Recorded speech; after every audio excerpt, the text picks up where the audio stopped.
તો આગળ સમાચારમાં વાત કરીએ તો મહત્વપૂર્ણ સમાચાર પ્રાપ્ત થયા છે। મહત્વના સમાચાર સામે આવી રહ્યા છે તો કહી શકાય કે ગુજરાતના સાંસ્કૃતિક વારસામાં વધુ એક યશકલગી જોવા મળી છે, જેમાં ગુજરાતની ઓળખ ગરબો હવે ગ્લોબલ બન્યો, જેમાં ગરબાને અમૃત સાંસ્કૃતિક ધરોહરનું પ્રમાણપત્ર અપાયું છે। યુનેસ્કોએ ગુજરાતના ગરબાને સન્માન આપ્યું હતું। 6 ડિસેમ્બર 2023માં ગરબાને સાંસ્કૃતિક ધરોહરનું સન્માન આપવામાં આવ્યું।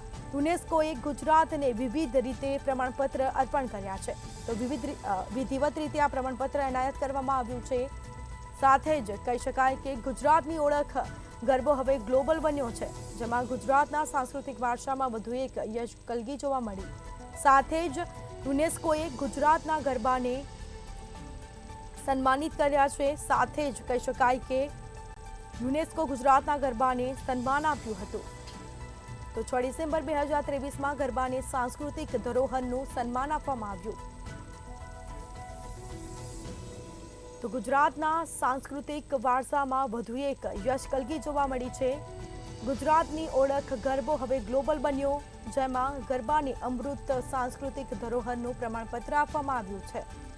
યુનેસ્કોએ ગુજરાતના ગરબાને સન્માન આપ્યું। તો 6 ડિસેમ્બર 2023માં ગરબાને સાંસ્કૃતિક ધરોહરનું સન્માન આપવામાં આવ્યું હતું। યુનેસ્કોએ ગુજરાતને વિધિવત રીતે પ્રમાણપત્ર અર્પણ કર્યું છે। સમાચાર પ્રાપ્ત થયા છે। ગુજરાતનો ગરબો ગણાતો પ્રખ્યાત ગરબા કહી શકાય સાંસ્કૃતિક વારસામાં વધુ એક યશકલગી જોવા મળી। ગુજરાતની ઓળખ ગરબો હવે ગ્લોબલ બન્યો, જેમાં ગરબાને અમૃત સાંસ્કૃતિક ધરોહરનું પ્રમાણપત્ર આપવામાં આવ્યું છે।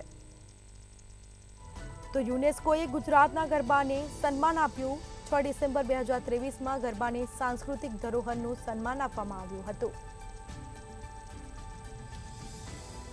તો યુનેસ્કોએ ગુજરાતને વિધિવત રીતે પ્રમાણપત્ર અર્પણ કર્યું છે।